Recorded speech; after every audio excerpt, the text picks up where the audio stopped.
ಇನ್ನು ಮುಂದೆ ಸರ್ಕಾರಿ ಶಾಲೆಗಳಲ್ಲಿ ಧಾರಾವಾಹಿ ಆಗಿರಬಹುದು, ಸಿನಿಮಾ ಆಗಿರಬಹುದು ಅಥವಾ ಶಾರ್ಟ್ ಮೂವೀಸ್ ಆಗಿರಬಹುದು, ರೀಲ್ಸ್ ಆಗಿರಬಹುದು, ಯಾವುದೇ ರೀತಿಯ ಶೂಟಿಂಗ್ಗೆ ಅವಕಾಶವಿಲ್ಲ. ಶಾಲೆಯನ್ನ ಕೇವಲ ಕಲಿಕಾ ಕೇಂದ್ರವಾಗಿ ಉಳಿಸೋದು ನಮ್ಮೆಲ್ಲರ ಉದ್ದೇಶ. ಈಗ ಪೋಷಕರ ಸಮ್ಮತಿ ಇಲ್ಲದೆ ಕೂಡ ಮಕ್ಕಳ ವಿಡಿಯೋಗಳನ್ನ ಚಿತ್ರೀಕರಿಸೋದು ಅದು ಕೂಡ ಮಾಡೋ ಹೋಗಿಲ್ಲ. ಇದು ಒಂದು ರೀಸನ್. ಇವ್ರದ್ದು ಕಂಟೆಂಟ್ ಹೇಳೋದಕ್ಕೆ ಸಾಧ್ಯ ಆಗ್ತಾ ಇಲ್ಲ. ಆ 90s 80s ಮೆಮೊರೀಸ್ನ ಜೆನ್ಸಿಗೆ ತೋರ್ಸೋಕ್ ಆಗ್ತಾ ಇಲ್ಲ. ಹಾಗೆ ನ್ಯಾಚುರಾಲಿಟಿ ನಮಗೆ ಬರೋದೇ ಇಲ್ಲ, ಒರಿಜಿನಾಲಿಟಿ ಕೂಡ ಬರೋದಕ್ಕೆ ಸಾಧ್ಯನೇ ಇಲ್ಲ. ಫುಲ್ ಸೆಟ್ ಹಾಕ್ಬೇಕು ಅಂತಂದ್ರೆ ಬರೋಬ್ಬರಿ ಲಕ್ಷ ಖರ್ಚಾಗುತ್ತೆ. ಅದು 3 ದಿನ ಇರಲಿ, 6 ದಿನ ಇರಲಿ, 10 ದಿನ ಇರಲಿ, 1 ತಿಂಗಳು ಇರಲಿ, ಇನ್ನು ಅದಕ್ಕಿಂತ ಜಾಸ್ತಿನೇ ಆಗುತ್ತೆ. ಹಾಯ್ ಹಲೋ ನಮಸ್ಕಾರ, ನೀವು ನೋಡ್ತಾ ಇದ್ದೀರಾ ಬಾಸ್ ಟಿವಿ ಸ್ಪೆಷಲ್. ನಾನು ಪಲ್ಲವಿ ರಾಜ್. ಡಿ.ಕೆ. ಶಿವಕುಮಾರ್ ಅವರು ಸಿಎಂ ಆಗ್ತಾ ಇದ್ದಂತೆ ಸಿನಿಮಾ ರಂಗದ ನಟ್ಟು ಬೋಲ್ಟು ಏನಾದ್ರೂ ಟೈಟ್ ಮಾಡಿರೋ ರೀತಿ ಕೂಡ ಕಾಣ್ತಾ ಇದೆ. ಕಳೆದ ಕೆಲವು ದಿನಗಳ ಹಿಂದೆಯಷ್ಟೇ ಡಿ.ಕೆ. ಶಿವಕುಮಾರ್ ಅವರು ಪ್ರಮಾಣ ವಚನವನ್ನು ಕೂಡ ಸ್ವೀಕರಿಸಿದ್ರು. ಈ ಕಾರ್ಯಕ್ರಮಕ್ಕೆ ಡಿ.ಕೆ. ಶಿವಕುಮಾರ್ ಅವರ ಆಪ್ತರು, ಸಿನಿಮಾ ಸೆಲೆಬ್ರಿಟೀಸ್, ಗಣ್ಯಾತಿ ಗಣ್ಯರು ಎಲ್ಲರೂ ಕೂಡ ಆಗಮಿಸಿದ್ರು. ಅದ್ದೂರಿಯಾಗಿ ಕಾರ್ಯಕ್ರಮ ನೆರವೇರಿರುತ್ತೆ. ಅದರಲ್ಲೂ ಕೂಡ ಬಂದಂತಹ ಸಿನಿಮಾ ನಟರು, ನಟಿಯರು ವಿಶ್ ಕೂಡ ಮಾಡಿದ್ರು. ನಮ್ಮ ಸಿನಿಮಾ ರಂಗಕ್ಕೂ ಏನಾದ್ರೂ ಕಾಂಟ್ರಿಬ್ಯೂಷನ್ ಮಾಡಲಿ ಅನ್ನೋದು ಎಲ್ಲರ ಆಸೆ ಕೂಡ ಆಗಿತ್ತು. ಸೊ ಸದ್ಯಕ್ಕಿರುವಂತಹ ಪ್ರಶ್ನೆ ಏನಪ್ಪಾ ಅಂತಂದ್ರೆ, ಆಗಿರುವಂತಹ ವಿಚಾರ ಇಷ್ಟೇ. ಇನ್ನು ಮುಂದೆ ಸರ್ಕಾರಿ ಶಾಲೆಗಳಲ್ಲಿ ಧಾರಾವಾಹಿ ಆಗಿರಬಹುದು, ಸಿನಿಮಾ ಆಗಿರಬಹುದು ಅಥವಾ ಶಾರ್ಟ್ ಮೂವೀಸ್ ಆಗಿರಬಹುದು, ರೀಲ್ಸ್ ಆಗಿರಬಹುದು, ಯಾವುದೇ ರೀತಿಯ ಶೂಟಿಂಗ್ಗೆ ಅವಕಾಶವಿಲ್ಲ. ಅಂದ್ರೆ ರಾಜ್ಯದ ಸರ್ಕಾರಿ ಶಾಲಾ ಆವರಣಗಳಲ್ಲಿ ಇನ್ನು ಮುಂದೆ ಯಾವುದೇ ರೀತಿಯ ವಾಣಿಜ್ಯ ಚಿತ್ರೀಕರಣಕ್ಕೆ ಅಂದ್ರೆ ಕಮರ್ಷಿಯಲ್ ಶೂಟಿಂಗ್ಗೆ ಅವಕಾಶವಿರೋದಿಲ್ಲ. ಈ ಒಂದು ನಿರ್ಧಾರ ತಗೊಂಡಿರುವಂತದ್ದು. ಈಗ ಸಾಕಷ್ಟು ಚಲನಚಿತ್ರಗಳಾಗಿರಬಹುದು, ಸೀರಿಯಲ್ಸ್ ಆಗಿರಬಹುದು, ಆಡ್ಸ್ ಆಗಿರಬಹುದು, ಹೀಗೆ ಸಾಲು ಸಿನಿಮಾಗಳು ಶೂಟಿಂಗ್ ಆಗಿತ್ತು. ಎಲ್ಲ ಬಗೆಯ ಶೂಟಿಂಗ್ಗಳಿಗೆ ಇನ್ಮುಂದೆ ಬ್ರೇಕ್ ಬಿದ್ದಿದೆ. ಸಂಪೂರ್ಣವಾಗಿ ನಿಷೇಧವನ್ನ ಹೇರಿದ್ದಾರೆ. ಶಾಲಾ ಶಿಕ್ಷಣ ಇಲಾಖೆ ಅಧಿಕೃತವಾಗಿ ಇದನ್ನ ಸುತ್ತೋಲೆ ಕೂಡ ಹೊರಡಿಸಿದೆ. ಮಕ್ಕಳ ಪಾಠ ಪ್ರವಚನಗಳಿಗೆ ಅನಗತ್ಯವಾಗಿ ಅಡಚಣೆ ಆಗುತ್ತೆ, ಇದನ್ನ ಒಪ್ಕೊಳ್ಳೋಣ. ಪ್ರಾಬ್ಲಮ್ ಅಂತೂ ಕ್ರಿಯೇಟ್ ಆಗೇ ಆಗುತ್ತೆ. ಸೊ ಈ ಕಾರಣಕ್ಕೆ ಈ ಒಂದು ನಿರ್ಣಾಯಕ ನಿರ್ಧಾರವನ್ನ ಕೈಗೊಳ್ಳಲಾಗಿದೆ. ಶಾಲಾ ಶಿಕ್ಷಣ ಇಲಾಖೆಯ ಆಯುಕ್ತರಾದಂತಹ ವಿಕಾಸ್ ಕಿಶೋರ್ ಅವರು ಈ ಕುರಿತು ಅಧಿಕೃತವಾಗಿ ಮಾಹಿತಿಯನ್ನು ಕೂಡ ನೀಡಿದ್ದಾರೆ. ಜೊತೆಗೆ ಸುತ್ತೋಲೆಯನ್ನು ಕೂಡ ಹೊರಡಿಸಿದ್ದಾರೆ. ಶಾಲಾ ಅವಧಿಯಲ್ಲಿ ಏನು ಚಿತ್ರೀಕರಣವನ್ನ ಮಾಡ್ತೀವಿ, ಇದು ಆಬ್ವಿಯಸ್ಲಿ ಮಕ್ಕಳಿಗೆ ಪ್ರಾಬ್ಲಮ್ ಆಗೇ ಆಗುತ್ತೆ, ಶೈಕ್ಷಣಿಕವಾಗಿ ತೊಂದರೆ ಆಗುತ್ತೆ. ಸೊ ಇದರಿಂದ ಮಕ್ಕಳ ಪಾಠ ಪ್ರವಚನಗಳಿಗೆ ಭಾರಿ ಅಡಚಣೆ ಉಂಟಾಗುತ್ತೆ. ಅದು ಅಲ್ಲದೆ ವಿದ್ಯಾರ್ಥಿಗಳ ಮನಸ್ಸಿನ ಮೇಲೆ ಒತ್ತಡ ಉಂಟು ಮಾಡಿ ಅವರ ಕಲಿಕಾ ಸಾಮರ್ಥ್ಯದ ಮೇಲೆ ಒಂದು ನೆಗೆಟಿವ್ ಎನರ್ಜಿ ಆಗ್ಬಹುದು ಅಥವಾ ನಕಾರಾತ್ಮಕ ಪರಿಣಾಮ ಉಂಟಾಗಬಹುದು ಅನ್ನೋ ಒಂದು ಮನೋಭಾವದಿಂದ ಈ ಒಂದು ಆದೇಶ ಹೊರಡಿಸಿದ್ದಾರೆ. ಇದನ್ನು ಕೂಡ ಅವರು ಸ್ಪಷ್ಟಪಡಿಸಿದ್ದಾರೆ. ಈಗ ಶೈಕ್ಷಣಿಕ ವೇಳಾಪಟ್ಟಿನಲ್ಲಿ ಇದು ಅಡ್ಡಿ ಆಗಬಹುದು. 1 ದಿನನೋ 2 ದಿನನೋ ಶೂಟಿಂಗ್ ಇರಲ್ಲ, ಬರೋಬ್ಬರಿ ಒಂದು 15 ದಿನ ಅಥವಾ 1 ತಿಂಗಳು, 10 ದಿನ ಈ ರೀತಿಯಾಗಿ ಶೂಟಿಂಗ್ ಇರುತ್ತೆ. ಸೊ ಆ 1 ತಿಂಗಳು ಕೂಡ ಮಕ್ಕಳಿಗೆ ಮಾನಸಿಕವಾಗಿ ಪ್ರಭಾವ ಬೀರುತ್ತೆ, ಅವರಿಗೆ ಓದಲಿಕ್ಕೆ ಕಾನ್ಸಂಟ್ರೇಟ್ ಮಾಡೋಕ್ಕಾಗಲ್ಲ. ಸೊ ಇದೇ ಒಂದು ರೀಸನ್. ಇಲಾಖೆ ಏನ್ ಮಾಡಿದೆ ಅಂತಂದ್ರೆ, ರಾಜ್ಯದ ಎಲ್ಲ ಸರ್ಕಾರಿ ಆಗಿರಬಹುದು, ಅನುದಾನ ಆಗಿರಬಹುದು, ಅನುದಾನ ರಹಿತ ಆಗಿರಬಹುದು, ಪ್ರಾಥಮಿಕ ಹಾಗೂ ಪ್ರೌಢ ಶಾಲೆಗಳಿಗೆ ಅನ್ವಯವಾಗುವ ರೀತಿಯಲ್ಲಿ ವಾರ್ಷಿಕ ಶೈಕ್ಷಣಿಕ ಒಂದು ಕ್ರಿಯಾ ಯೋಜನೆಯನ್ನ ರೂಪಿಸಿ ಏಕಕಾಲದಲ್ಲಿ ಜಾರಿಗೊಳಿಸುವಂತೆ ಈಗಾಗಲೇ ಸೂಚನೆ ಕೂಡ ನೀಡಲಾಗಿದೆ. ಇವರು ಆಲ್ರೆಡಿ ಕ್ರಮ ತಗೊಳ್ಳಿಕ್ಕೆ ಆಲ್ರೆಡಿ ಹೇಳಿದ್ದಾರೆ. ಈ ಶೈಕ್ಷಣಿಕ ಯೋಜನೆಯಲ್ಲಿ ಶೈಕ್ಷಣಿಕವಲ್ಲದ ಇಂತಹ ಚಟುವಟಿಕೆಗೆ ಯಾವುದೇ ಅವಕಾಶ ಅಥವಾ ಸಮಯ ನಿಗದಿಪಡಿಸಿಲ್ಲ.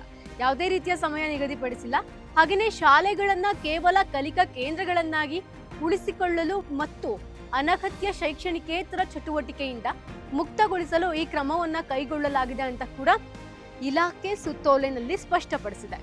ರಾಜ್ಯದ ಎಲ್ಲ ಉಪನಿರ್ದೇಶಕರು ಅಂದ್ರೆ ಆಡಳಿತ ಆಗಿರಬಹುದು, ಹಾಗೆ ಕ್ಷೇತ್ರ ಶಿಕ್ಷಣಾಧಿಕಾರಿಗಳಿಗೆ ಈ ಆದೇಶ ಕಟ್ಟುನಿಟ್ಟಾಗಿ ಜಾರಿಗೊಳಿಸುವಂತೆ ಸೂಚನೆ ಕೂಡ ನೀಡಲಾಗಿದೆ. ಸೊ ಎಲ್ಲರೂ ಕೂಡ ಇದನ್ನ ಫಾಲೋ ಮಾಡಲೇಬೇಕು. ಹಾಗಾದ್ರೆ ಯಾಕೆ ಇಂತಹ ನಿರ್ಧಾರವನ್ನ ಕೈಗೊಂಡಿದ್ದಾರೆ?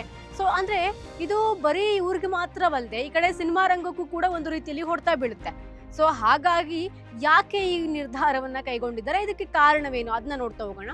ಪಾಠ ಪ್ರವಚನಗಳಿಗೆ ಅಡ್ಡಿ, ಪಾಠ ಪ್ರವಚನಗಳಿಗೆ ತಡೆಯಾಗದಿರಲಿ ಎಂಬ ಉದ್ದೇಶ, ವಿದ್ಯಾರ್ಥಿಗಳ ಕಲಿಕೆಯ ಮೇಲೆ ನಕಾರಾತ್ಮಕ ಪರಿಣಾಮ, ವಿದ್ಯಾರ್ಥಿಗಳ ಮಾನಸಿಕ ಆರೋಗ್ಯದ ಮೇಲೂ ಕೂಡ ಒತ್ತಡ ಬೀರಬಹುದು, ಮಕ್ಕಳ ಸುರಕ್ಷತೆ ಗೌಪ್ಯತೆಯ ರಕ್ಷಣೆಯನ್ನ ನಾವು ಮಾಡಬೇಕು. ಸೊ ಈ ಕಾರಣಕ್ಕೆ ಶೈಕ್ಷಣಿಕ ವೇಳಾಪಟ್ಟಿಗೆ ಅಡ್ಡಿಯಾಗಬಹುದು. ಶಾಲೆಯನ್ನ ಕೇವಲ ಕಲಿಕಾ ಕೇಂದ್ರವಾಗಿ ಉಳಿಸೋದು ನಮ್ಮೆಲ್ಲರ ಉದ್ದೇಶ. ಈಗ ಪೋಷಕರ ಸಮ್ಮತಿ ಇಲ್ಲದೆ ಕೂಡ ಮಕ್ಕಳ ವಿಡಿಯೋಗಳನ್ನ ಚಿತ್ರೀಕರಿಸೋದು ಅದು ಕೂಡ ಮಾಡೋ ಹೋಗಿಲ್ಲ. ಸೊ ಹೀಗಾಗಿ ಕೆಲವೊಂದಷ್ಟು ಪೋಷಕರು ಏನೋ ನಮ್ಮ ಮಗ ಟಿವಿಲಿ ಬರ್ತಾ ಇದ್ದಾನೆ, ಸಿನಿಮಾದಲ್ಲಿ ಬರ್ತಿದ್ದಾನೆ, ಮತ್ತೊಂದ್ರಲ್ಲಿ ಬರ್ತಿದ್ದಾನೆ ಅಂತ ಖುಷಿ ಪಡ್ತಾರೆ. ಇನ್ನೊಂದಷ್ಟು ಜನರ ಪ್ರೈವಸಿಗೆ ಧಕ್ಕೆ ಆಗುತ್ತೆ. ಸೊ ಹೀಗಾಗಿ ಬೇಡವೇ ಬೇಡ, ಶೈಕ್ಷಣಿಕೇತರ ಚಟುವಟಿಕೆಯಿಂದ ಶಾಲೆಗಳನ್ನ ಮುಕ್ತಗೊಳಿಸೋದು. ಇದು ಬೆಂಗಳೂರಿನ ಸರ್ಕಾರಿ ಶಾಲೆಗಳ ಆವರಣಗಳಲ್ಲಿ ಸಿನಿಮಾ ಆಗಿರಬಹುದು, ಕಿರುತೆರೆ ಸರಣಿಗಳಾಗಿರಬಹುದು ಅಥವಾ ಯಾವುದೇ ರೀತಿಯ ಚಿತ್ರೀಕರಣ ಮಾಡುವುದನ್ನು ಶಾಲಾ ಶಿಕ್ಷಣ ಮತ್ತು ಸಾಕ್ಷರತಾ ಇಲಾಖೆ ನಿಷೇಧಗೊಳಿಸಿದೆ. ಇದು ನಾಟ್ ಓನ್ಲಿ ಬೆಂಗಳೂರು, ಎಲ್ಲ ಕಡೆನೂ ಕೂಡ ಜಾರಿ ಆಗ್ತಾ ಇದೆ. ವಿದ್ಯಾರ್ಥಿಗಳ ಕಲಿಕೆಗೆ ತೊಂದರೆಯಾಗಬಾರದು, ಇದೇ ಒಂದು ಮುಖ್ಯವಾದಂತಹ ಉದ್ದೇಶ. ಅವರ ಸುರಕ್ಷತೆ ಬಹಳ ಮುಖ್ಯ, ಗೌಪ್ಯತೆ ಬಹಳ ಮುಖ್ಯ. ಆ ಒಂದು ದೃಷ್ಟಿಯಿಂದ ಈ ನಿರ್ಧಾರವನ್ನು ತೆಗೆದುಕೊಳ್ಳಲಾಗಿದೆ. ಈ ಕುರಿತು ಸ್ವತಃ ಶಿಕ್ಷಣ ಇಲಾಖೆಯವರೇ ಹೇಳಿರೋದ್ರಿಂದ ಇದನ್ನ ನಾವೆಲ್ಲರೂ ಕೂಡ ರೆಸ್ಪೆಕ್ಟ್ ಮಾಡಬೇಕು. ಸೊ ಅವ್ರು ಹೇಳಿರೋದ್ರಲ್ಲೂ ಕೂಡ, ಅವ್ರು ಕೊಟ್ಟಂತಹ ಕಾರಣಗಳಿಂದಲೂ ಕೂಡ ಒಂದು ಹಿತದೃಷ್ಟಿ ಇದೆ, ವಿದ್ಯಾರ್ಥಿಗಳ ಹಿತದೃಷ್ಟಿ ಇದೆ. ಈಗ ಪೇರೆಂಟ್ಸ್ ಪರ್ಮಿಷನ್ ಇಲ್ಲದೆ ಮಕ್ಕಳ ವಿಡಿಯೋನ ನಾವು ಚಿತ್ರೀಕರಿಸ್ತೀವಿ ಅಂತಂದ್ರೆ ಇದನ್ನ ಯಾರು ಕೂಡ ಒಪ್ಪೋದಿಲ್ಲ. ಜೊತೆಗೆ ಅವರಿಗೆ ಶೈಕ್ಷಣಿಕವಾಗಿ ಕೂಡ ಪ್ರಾಬ್ಲಮ್ ಆಗುತ್ತೆ. ಒಂದು 15 ದಿನ, 1 ತಿಂಗಳು, 2 ತಿಂಗಳು, 3 ತಿಂಗಳು ಈ ರೀತಿ ಶೂಟಿಂಗ್ ಇದ್ದಾಗ ಮಕ್ಕಳು ಕಾನ್ಸಂಟ್ರೇಟ್ ಮಾಡೋದೇ ಇಲ್ಲ. ಈ ಕಡೆ ಪಾಠ ಕೇಳ್ತಾ ಇದ್ರು ಕೂಡ ಅವರ ಗಮನ ಆ ಕಡೆನೇ ಇರುತ್ತೆ. ಸೊ ಇದನ್ನೆಲ್ಲದನ್ನು ಕೂಡ ಮಾಡಿದ್ದಾರೆ. ಸೊ ಈಗಾಗಲೇ ಸಾಕಷ್ಟು ಸಿನಿಮಾಗಳು ಲೈಕ್ ಈ ರೀತಿ ಸ್ಕೂಲ್ಗಳಲ್ಲಿ ಶೂಟಿಂಗ್ ಆಗಿರುವಂತಹ ಸಿನಿಮಾಗಳು, ನಮ್ಮ ಉದಾಹರಣೆಗಳು ಕೂಡ ನಮಗೆ ಸಾಕಷ್ಟು ಸಿಗ್ತಾ ಹೋಗುತ್ತೆ. ಕಾಸರಗೋಡು ಸಿನಿಮಾ ಆಗಿರ್ಬೋದು, ಸಾಹಿಬ್ರ ಶಾಲೆ ಕಾಸರಗೋಡು. ಸೊ ಇದರಲ್ಲೂ ಕೂಡ ಅಲ್ಲೇ ಒಂದಷ್ಟು ಮೆಮೊರೀಸ್ ಎಲ್ಲಾನು ಕೂಡ ಇರಲೇಬೇಕು, ಅಂದರೆ ಒರಿಜಿನಲ್ ಆಗಿರಬೇಕು ಮೆಮೊರೀಸ್ ಅಂತ ಹೇಳಿ ಅಲ್ಲೇ ಶೂಟ್ ಮಾಡಿದ್ರು. ಅದು ಕೂಡ ಬಹಳ ಹಿಟ್ಟಾಯಿತು. ಸೊ ಆ ಸಿನಿಮಾ ಬಂದ ನಂತರದಲ್ಲಿ ಎಷ್ಟೋ ಮುಚ್ಚೋದಂತಹ ಶಾಲೆಗಳು ರೀಓಪನ್ ಆದಂತಹದ್ದ ಉದಾಹರಣೆಗಳು ಕೂಡ ಇದೆ. ಸೊ ಹೀಗಿರಬೇಕಾದ್ರೆ ಈ ರೀತಿ ಮಾಡೋದು ಸರಿಯಲ್ಲ ಅಂತ ಕೂಡ ಒಂದಷ್ಟು ಜನ ಹೇಳ್ತಾ ಇದ್ದಾರೆ.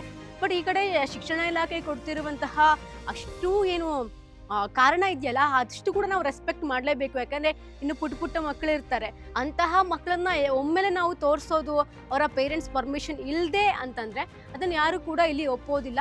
ಸೊ ಹೀಗಾಗಿ ಈ ಒಂದು ನಿರ್ಧಾರ ಕೂಡ ಕೈಗೊಳ್ಳಲಾಗಿದೆ. ಈ ಕಡೆ ಈ ಒಂದು ಕಾರಣಗಳನ್ನು ಒಂದು ಕಡೆ ಸಿನಿಮಾದ ಡೈರೆಕ್ಟರ್ಸ್ ಆಗಿರಬಹುದು ಅಥವಾ ಸಿನಿಮಾ ರಂಗ ಯಾವ ರೀತಿ ತಗೊಳುತ್ತೆ ಅನ್ನೋದನ್ನ ನೋಡಬೇಕು. ನಮ್ಮ ಬಾಸ್ ಟಿವಿ ಕಡೆಯಿಂದ ಒಂದಷ್ಟು ಡೈರೆಕ್ಟರ್ಸ್ನ ನಾವು ಕೂಡ ಮಾತಾಡ್ಸಿದ್ದೀವಿ. ಸೊ ಅವರೇನು ಹೇಳ್ತಾ ಇದ್ದಾರೆ, ಸೊ ಅದನ್ನು ಕೂಡ ನಾನು ಹೇಳ್ತಾ ಹೋಗ್ತೀನಿ.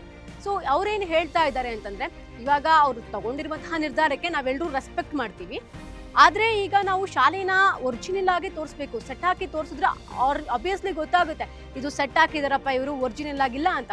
ಸೊ ಅವಾಗ ನಾವೇನು ಮಾಡಬೇಕಾಗತ್ತೆ, ನಾವು ಎಷ್ಟೋ ಬಂಡವಾಳ ಹಾಕಿರ್ತೀವಿ, ಸೆಟ್ ಹಾಕಿರ್ತೀವಿ, ಅದು ಕೂಡ ವಾಪಸ್ ಬರೋದಿಲ್ಲ. ಸೆಟ್ಟಿಗೆ ನಾವು ಲಕ್ಷ ಖರ್ಚು ಮಾಡಿರ್ತೀವಿ, ಅದು ಕೂಡ ಸಿನಿಮಾದಿಂದ ನಮಗೆ ವಾಪಸ್ ಬರೋದಿಲ್ವಲ್ಲ ಅಂತ ಹೇಳ್ತಾರೆ.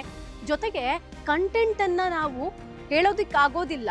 ಈಗ ಒರಿಜಿನಲ್ ಆಗಿ ಫಾರ್ ಎಕ್ಸಾಂಪಲ್ ಇವಾಗ ಕಾಸರಗೋಡು ಸಿನಿಮಾನೇ ತಗೊಂಡಾಗ ಆ ಸಿನಿಮಾ ನಮಗೆ ಬಹಳ ಒರಿಜಿನಲ್ ಆಗಿ, ನ್ಯಾಚುರಲ್ ಆಗಿ ಅಂತ ಅನ್ಸುತ್ತೆ ಕಂಟೆಂಟ್ ಹೇಳುವಂತಹ ರೀತಿ.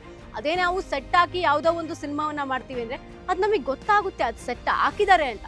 ಸೊ ಈ ಕಾರಣಕ್ಕೆ ಇದು ಒಂದು ರೀಸನ್ ಇತ್ತು, ಕಂಟೆಂಟ್ ಹೇಳೋದಕ್ಕೆ ಸಾಧ್ಯ ಆಗ್ತಾ ಇಲ್ಲ. ಆ ಮೆಮೊರೀಸ್ ಅಂದರೆ 90s 80s ಮೆಮೊರೀಸ್ ಏನಿದೆಯಲ್ಲ ಅದನ್ನು ಮತ್ತೆ ರೀಕ್ರಿಯೇಟ್ ಮಾಡಿ ಸೆಟ್ಟಲ್ಲಿ ತೋರ್ಸೋಕ್ಕಾಗಲ್ಲ, ಇದು ಒಂದು ರೀಸನ್. ಹಾಗೆಯೇ ಈಗ ನಾನು ಹೇಳಿದೆ 90s 80s ಮೆಮೊರೀಸ್ ಅಂತ. ಆ 90s 80s ಮೆಮೊರೀಸ್ನ ಜೆನ್ಸಿಗೆ ತೋರ್ಸೋಕ್ಕಾಗ್ತಾ ಇಲ್ಲ.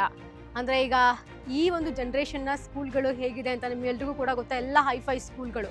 ಸೊ ಇವ್ರಿಗೆ ನಾವು 90ಸ್ಗೆ ಹೋಗಿ 80ಸ್ಗೆ ಹೋಗಿ ಈ ಥರ ಇತ್ತು ಫೋಟೋದಲ್ಲಿ ತೋರಿಸ್ಬೇಕೇ ಹೊರತು ಈಗ ಇವ್ರು ಮಾಡಿರುವಂತಹ ಒಂದಷ್ಟು ರೂಲ್ಸ್ಗಳಿಂದ ನಮಗೆ ಅದನ್ನು ತೋರ್ಸೋಕ್ಕೆ ಸಾಧ್ಯ ಆಗ್ತಾ ಇಲ್ಲ. ಸೊ ಹೀಗಾಗಿ ಆ ಒಂದು ಸರ್ಕಾರಿ ಶಾಲೆ ಇದ್ರೆ ಅಲ್ಲಿ ನಾವು ಒಂದು ರೀಕ್ರಿಯೇಟ್ ಮಾಡಿ ನ್ಯಾಚುರಲ್ ಆಗಿ ಇಂದಿನ ಮಕ್ಕಳಿಗೆ ತೋರಿಸುವಂತಹ ಪ್ರಯತ್ನವನ್ನು ನಾವು ಮಾಡ್ತೀವಿ ಅಂತ. ಹಾಗೆ ನ್ಯಾಚುರಾಲಿಟಿ ನಮಗೆ ಬರೋದೇ ಇಲ್ಲ, ಒರಿಜಿನಾಲಿಟಿ ಕೂಡ ಬರೋದಕ್ಕೆ ಸಾಧ್ಯನೇ ಇಲ್ಲ. ಮತ್ತೊಂದು ಎಕ್ಸಾಂಪಲ್ ನೋಡೋದಾದ್ರೆ, ಸಾಕಷ್ಟು ಸಿನಿಮಾಗಳು ನಾವೇ ನೋಡಿರುವಂತಹ ಮಟ್ಟಿಗೆ ನಮ್ಮ ಕನ್ನಡದಲ್ಲೇ ಬಹಳ ಸಿನಿಮಾಗಳು ಸ್ಕೂಲ್ನಲ್ಲಿ ಶೂಟಿಂಗ್ ಆಗಿದೆ.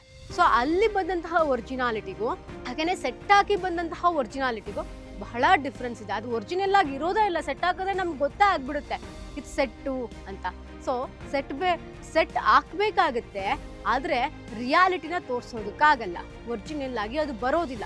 ಒಂದು ಸ್ಕೂಲ್ ಸೆಟ್ ಹಾಕಬೇಕು ಅಂತಂದರೆ ಬರೋಬ್ಬರಿ ಲಕ್ಷ ಖರ್ಚಾಗುತ್ತೆ. ಅದು 3 ದಿನ ಇರಲಿ, 6 ದಿನ ಇರಲಿ, 10 ದಿನ ಇರಲಿ, 1 ತಿಂಗಳು ಇರಲಿ, ಇನ್ನೂ ಅದಕ್ಕಿಂತ ಜಾಸ್ತಿನೇ ಆಗುತ್ತೆ. ಸೊ ಸಾಕಷ್ಟು ಸಿನಿಮಾಗಳು ಕೂಡ ನಮಗೆ ಈ ಹಿಂದೆ ಬಂದಿರೋದಿದೆ. ಬಟ್ ಇನ್ನು ಮುಂದೆ ಯಾವುದೂ ಕೂಡ ಈ ರೀತಿ ಶಾಲೆಯಲ್ಲಿ ಸಿನಿಮಾ ಬರೋದಕ್ಕೆ ಸಾಧ್ಯ ಇಲ್ಲ. ಸೊ ಹೀಗಾಗಿ ಹಾಕಿರುವಂತಹ ದುಡ್ಡು ಕೂಡ ನಿರ್ದೇಶಕರಿಗೆ ವಾಪಸ್ ಬರೋದಿಲ್ವಂತೆ. ಸೊ ಹಾಕಿರುವಂತಹ ದುಡ್ಡು ವಾಪಸ್ ಬರಲ್ಲ. ನಮ್ಮದೇ ಈ ಥರ ಸೆಟ್ಗಳಿಗೆ ಡಬಲ್ ದುಡ್ಡು ಹೋಗ್ತಾ ಇರುತ್ತೆ, ಲಕ್ಷ ಖರ್ಚಾಗುತ್ತೆ. ಕೆಲವೊಮ್ಮೆ ಕೋಟಿ ಕೂಡ ಖರ್ಚಾಗಬಹುದು ಅಂತ ಇಲ್ಲಿ ಹೇಳಿದ್ದಾರೆ. ಸೊ ಒಂದಷ್ಟು ನಮ್ಮ ಜೊತೆಗೂ ಕೂಡ ಮಾತಾಡಿದ್ದಾರೆ ನಿರ್ದೇಶಕರು. ಅವರು ಕೂಡ ಅವರ ಒಂದಷ್ಟು ವಾದವನ್ನು ಕೂಡ ಅವರು ಇಲ್ಲಿ ಹೇಳಿದ್ದಾರೆ. ಸೊ ಅವ್ರಿಗೆ ನಾವು ರೆಸ್ಪೆಕ್ಟ್ ಮಾಡಬೇಕು ಆ ಒಂದು ನಿರ್ಧಾರಕ್ಕೆ. ಆದರೆ ನಮಗೂ ಕೂಡ ಈ ರೀತಿ ಸಮಸ್ಯೆ ಐತಿ ಅಲ್ವಾ, ಆಲ್ಟರ್ನೇಟಿವ್ ಆಗಿ ಏನಾದರೂ ಒಂದು ಮಾಡ್ಬೋದಲ್ವಾ ಅನ್ನೋದು ಇಲ್ಲಿ ಇವರ ಒಂದು ಮಾತು. ಜೊತೆಗೆ ಇದರ ಜೊತೆಗೆ ರಜಾ ದಿನಗಳಲ್ಲಿ ಶೂಟಿಂಗ್ಗೆ ವ್ಯವಸ್ಥೆ ಮಾಡಿಕೊಡ್ಬೋದಲ್ವಾ ಅಂತ. ಹಬ್ಬ ಅಂದರೆ ರಜಾ ದಿನ ಎಷ್ಟಿರುತ್ತೆ? ಸಂಡೇ ರಜೆ ಇರುತ್ತೆ, ಎವ್ರಿ ಸಂಡೇ ರಜಾ ಇರುತ್ತೆ, ಗೌರ್ಮೆಂಟ್ ಹಾಲಿಡೇನಲ್ಲಿ ರಜಾ ಇರುತ್ತೆ. ಸೊ ಇಂತಹ ಸಮಯದಲ್ಲೂ ಕೂಡ ಶೂಟಿಂಗ್ನ ಮಾಡ್ಕೊಳ್ತಾರೆ ಅಂತಂದರೆ ಶೂಟಿಂಗ್ ತಡ ಆಗೋಗುತ್ತೆ. ನಾವು ಸಿನಿಮಾ ಅಥವಾ ಸೀರಿಯಲ್ ಇದೆಲ್ಲ ತಡ ಆಗೋಗುತ್ತೆ. ಸೊ ಗೊತ್ತಿಲ್ಲ ಈ ಒಂದು ನಿರ್ಧಾರವನ್ನು ಸಿನಿಮಾ ರಂಗ ಯಾವ ರೀತಿ ತಗೊಳ್ಳುತ್ತೆ ಅಂತ. ಮುಂದಿನ ದಿನಗಳಲ್ಲಿ ಇದಕ್ಕೆ ಸಂಬಂಧಪಟ್ಟಂತೆ ಏನಾದ್ರು ನಿರ್ಧಾರವನ್ನು ಕೂಡ ಕೈಗೊಳ್ತಾರೆ, ಗೊತ್ತಿಲ್ಲ. ಸೊ ಕಾದ್ ನೋಡೋಣ. ಈ ರೀತಿಯಾದಂತಹ ಒಂದು ಅಪ್ಡೇಟ್ ಬಂದಿದೆ ಸಿನಿಮಾ ರಂಗಕ್ಕೆ ಸಂಬಂಧಪಟ್ಟಂತೆ. ಕಾದ್ ನೋಡೋಣ ಈ ವಿಚಾರ ಎಲ್ಲಿಗೆ ಬರ್ಬೋದು ಅಂತ. ಇದಾಗಿತ್ತು ಈ ಹೊತ್ತಿನ ಸ್ಪೆಷಲ್. ಇನ್ನಷ್ಟು ಹೆಚ್ಚಿನ ಅಪ್ಡೇಟ್ಸ್ಗಳಿಗಾಗಿ ನೋಡ್ತಾ ಇರಿ ಬಾಸ್ ಟಿವಿ.